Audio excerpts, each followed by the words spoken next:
Two 200-pound South African Boerboels spent 411 days in a shelter.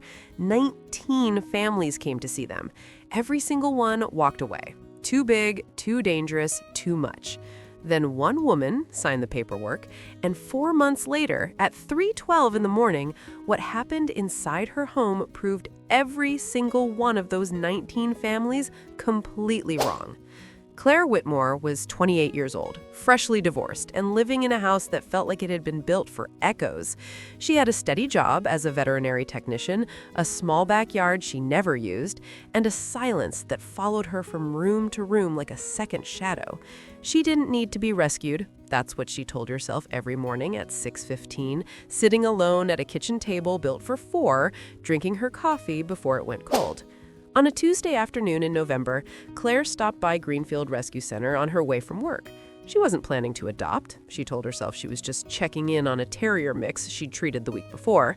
But she stopped cold the moment she passed Kennel 14. Two enormous dogs sat pressed against each other, side by side, like they were holding one another up. The first was jet black, 197 pounds, a head the size of a basketball, and eyes that looked like they'd seen too much of the world and were tired of explaining it. The second was a deep caramel brown, 210 pounds, a wrinkled face, skin that folded over itself like melted wax left out in the sun. South African Boerboels, bred to guard farms against lions, surrendered to the shelter when their previous owner moved into a one-bedroom apartment and said, "I just can't anymore." 411 days they'd been there. 19 families had come through. Every single one left without them. Too big, too expensive, too intimidating, too much. The shelter manager, a woman named Diane, told Claire the truth straight. Together, they eat 14 pounds of food a week. Vet bills alone will cost more than your car insurance, and nobody wants two dogs this size. She paused. "We tried separating them once. Nala stopped eating. Atlas howled until his throat gave out. They're a package deal, and the package weighs 400 pounds. Claire looked at Atlas, Atlas looked at Claire, and then he did something nobody at that shelter had ever seen him do before. He pressed his enormous head against the bars of the kennel and let out a single low sound. Not a bark, not a growl, something that sounded exactly like the word please. Claire signed the adoption paperwork 40 minutes later. The first 72 hours were a disaster. Atlas knocked over the coat rack 11 seconds after walking through the front door. Nala sat down on the couch, and the couch sank 3 inches.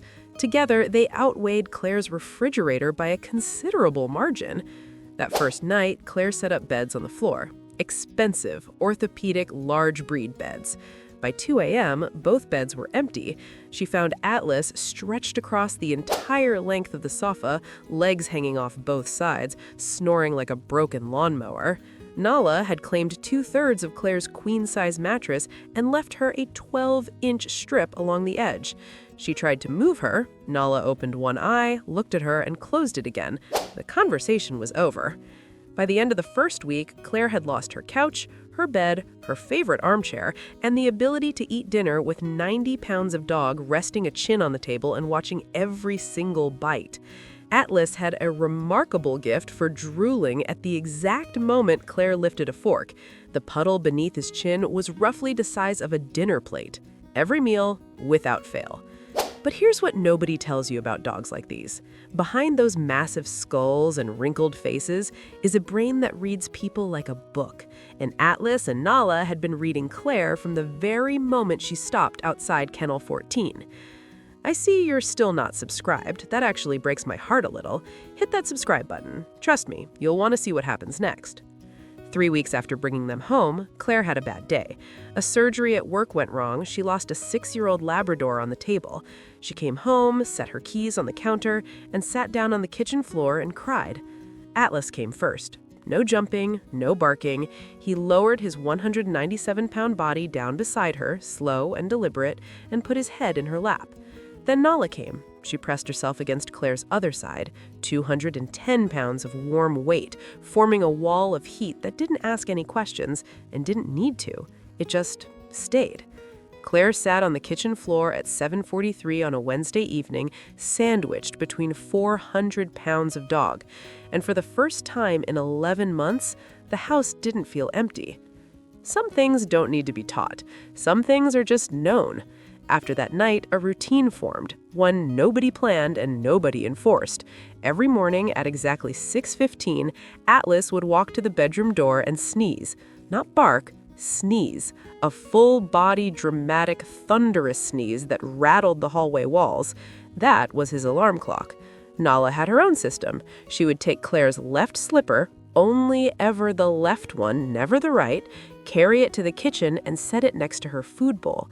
The message was clear: you get your shoe when I get my breakfast. Then came the Friday night in March, 4 months after the adoption, when Claire woke up at 3:12 a.m. to Atlas barking. Not as usual slow bark. This was sharp, urgent, relentless. She ran downstairs and found him at the back door, staring out into the garden. Nala was beside him, fur raised along her spine, a low rumble moving through her chest like distant thunder. Claire turned on the garden light. A man had made it halfway over the back fence.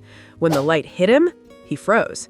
Then he saw Atlas, 197 pounds, teeth showing, eyes locked, completely still.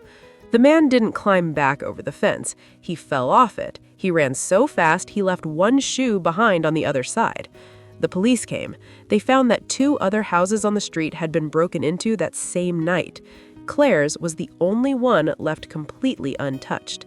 The same 2 dogs 19 families had rejected, the same 400-pound package nobody wanted. They were the reason Claire slept safely that night, and every single night after. Stories like this are exactly why some bonds deserve to be witnessed. Today, Atlas is 5 years old and Nala is 4. They still steal the couch every evening without a trace of guilt.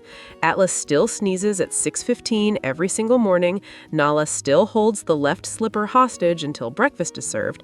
The permanent drool stain on the kitchen floor has become what Claire now calls a design feature. Claire doesn't eat alone anymore. She doesn't come home to silence anymore. She comes home to 400 pounds of loyalty, drool, stolen slippers, and a love that barely fits through the front door. When a dog barks or acts unsettled, there is always a reason. Don't ignore it. Trust them. They carry senses we lost a long time ago. This is their world. Respect it. And if you're thinking about adopting, learn first, prepare well, and understand that sometimes the dogs the world calls too much are exactly what you needed all along. Because Claire didn't rescue Atlas and Nala. They rescued her. Would you have given 2 200-pound dogs a chance?